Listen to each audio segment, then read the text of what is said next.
Os sonhos mais lindos sonhei, de quimeras mil um castelo ergui. Em teu olhar, tonto de emoção, com sofreguidão mil venturas previ. Teu corpo é luz, sedução. Poema.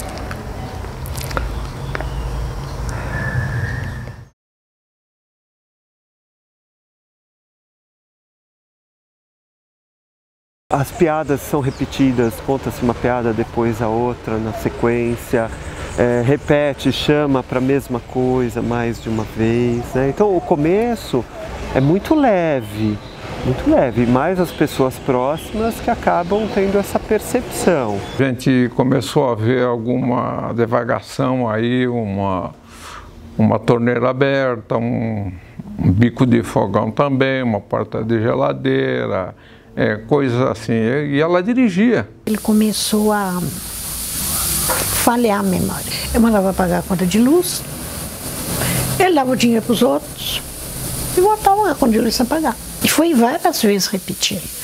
Aí um dia eu falei com meus filhos, olha, preciso levar teu pai no médico, porque ele não está com a memória boa. Aí fez o exame, foi certinho, deu o que tinha vaga. A doença de Alzheimer é uma demência, então é um processo degenerativo, então as pessoas vão perdendo as capacidades, né? Então, geralmente começa com dificuldades de memória, de atenção, e isso tende a evoluir para outros sintomas, tanto do plano cognitivo como do plano comportamental. É muito difícil falar um tratamento padrão, né? O que acontece é que a doença tem várias fases diferentes. Numa fase inicial, o paciente ainda tem autonomia e não precisa de tanto cuidado, ele pode fazer várias coisas sozinho. Numa fase mais moderada da doença, ele já começa a se expor a algumas situações de risco. Eu tiro, pronto, vem. Eu não vou escorregar, não. Mas eu tenho medo, tá bom? Numa fase mais tardia da doença, com certeza o paciente precisa de ajuda. O paciente pode ficar muito dependente, ele pode ter dificuldade para se alimentar, ele pode ter dificuldade importante de locomoção, alguns pacientes podem ficar acamados e aí eles precisam de cuidado constante. Nossa, essa doença aí judia muito das pessoas que cuidam, mas precisa ter muita paciência, muita calma, porque tem hora que faz coisa que Deus duvida. Meu Deus, é muito difícil. Faz tudo errado. Eu vou falar para você o que ele faz, porque se eu for falar o que eu vou ajudar, ele só vai ao banheiro e come com a mão dele. O resto tudo é eu. Até para pôr a roupa. Eu tenho meus passarinhos. O dia que eu tô meio assim, meio querendo desanimar, eu vou mexer nas plantas. Aí fico umas 2 horas lá fora mexendo nelas, arranco umas plantas. Quando eu entro pra dentro, já tomou. Então, porque a planta é uma terapia. E já que eu na rotina, eu faço a minha obrigação, mas eu fico de olho nele. Ele vai lá pro portão, a vizinha do dia me falou, nossa, o senhor Geraldo estava tentando abrir a porta. Eu falei, eu sei que ele tenta abrir o portão. Falei, não, mas está muito bem trancado, ele não consegue. A senhora já pensou em colocá-lo, de repente, em alguma clínica, alguma casa para tratamento? Isso aí eu não tenho coragem. Por quê? Não sei, eu acho que é abandono. Eu penso assim. Só se for na minha farta, aí os filhos é obrigado a fazer, mas eu não tenho coragem. Porque comigo sozinho, nós se dá bem. Que ele é meio teimosinho. Aí eu falo, não é para teimar comigo, é para você me obedecer. Então sempre tinha alguém acompanhando. Mas com o tempo o número de pessoas foi aumentando, entre cuidadores, fisioterapeutas e outros profissionais, para manter a saúde dele num estado bom, até que chegou um ponto que eram muitas pessoas e a administração disso começou a ficar muito difícil. E aí surgiu a ideia, a discussão em família, de se buscar uma ajuda especializada. A qualidade de vida que ele ganhou foi muito maior do que se tivesse perpetuado a estadia dele na própria residência. Boa tarde. Boa tarde, filhinho. Oi! Oi. Como vai? Como vai? É, como vai? Estou vivo. Ah, isso é ótimo. Dá um beijo. Conforme ele veio para cá, a saúde melhorou. Hoje ele anda, hoje ele fala, ele socializa, hoje ele come sozinho. E é esse tipo de qualidade que a gente deve buscar. 56 anos. 7 filhos. Com a Fabiana, gradativamente, no começo, mas ela foi conquistando a Cássia foi se afeiçoando a ela, tudo mais, tal. E nessa complacência, nessa aproximação aí, elas se tornaram boas companheiras, tudo mais. Acompanho ela nas atividades, tipo café da manhã, caminhada. Assim, o nosso dia a dia é parceria. A dona Cássia, ela é ativa, né? Então ela não é uma pessoa dependente de ninguém. Então tem que ter muita cautela, procurar não sufocar muito quem tem pessoas portadoras de Alzheimer, porque a pessoa fica agressiva, fica rebelde.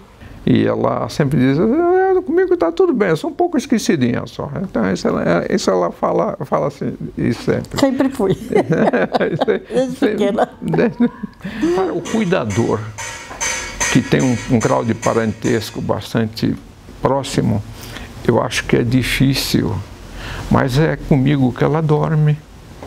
Eu sei todos os movimentos dela, eu sinto, foi eu que faço a primeira medicação até a da noite, quando vamos deitar, tudo mais. Foi uma coisa desconhecida. Eu encarei tranquilamente, pensando que fosse uma coisa até mais simples. Né? Então não me alarmei, não fiz, né? Não tive mudança nenhuma. Não. Pensando que talvez fosse uma coisa muito leve. Primeiro as pessoas precisam conseguir aceitar a doença. E esse é um processo que parece muito simples. Você fala assim, eu aceito, tenho o diagnóstico, pronto, acabou.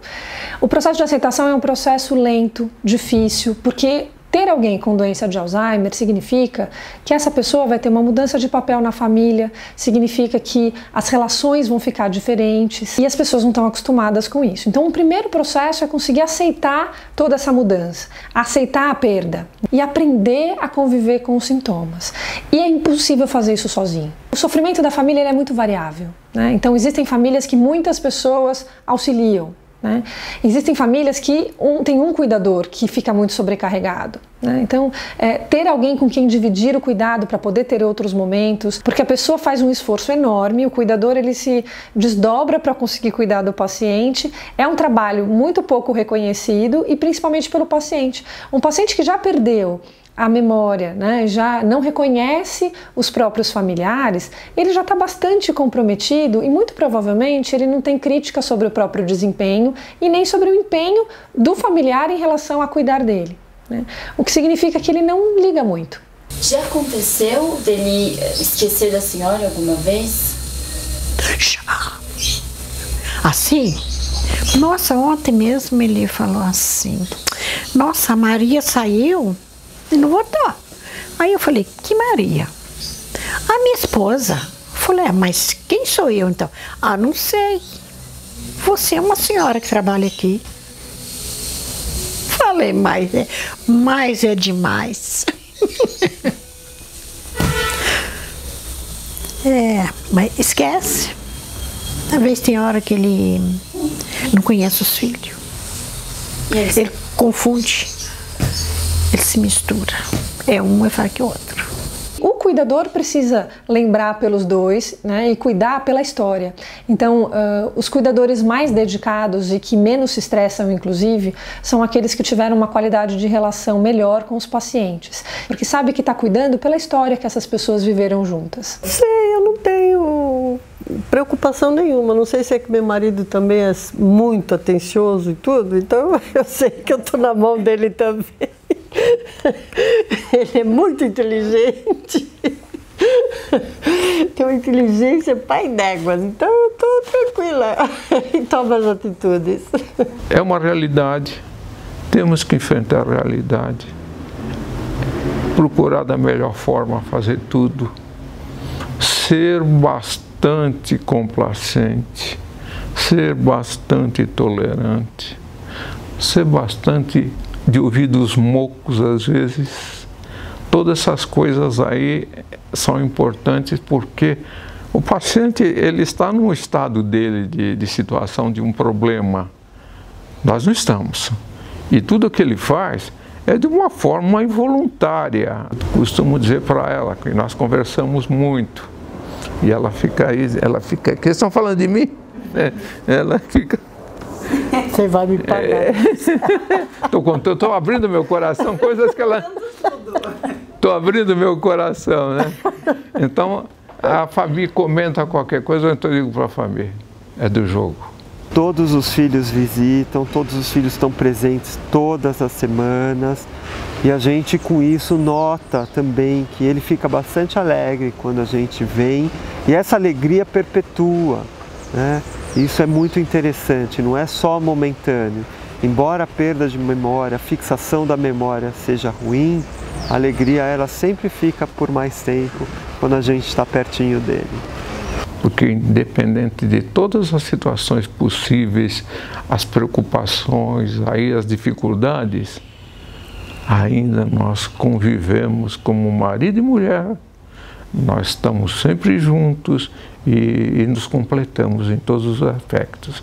Então isso para a gente, se terminarmos assim, é a Deus que nós agradecemos. Deus. Que a gente é católico, a gente tem muita fé em Deus.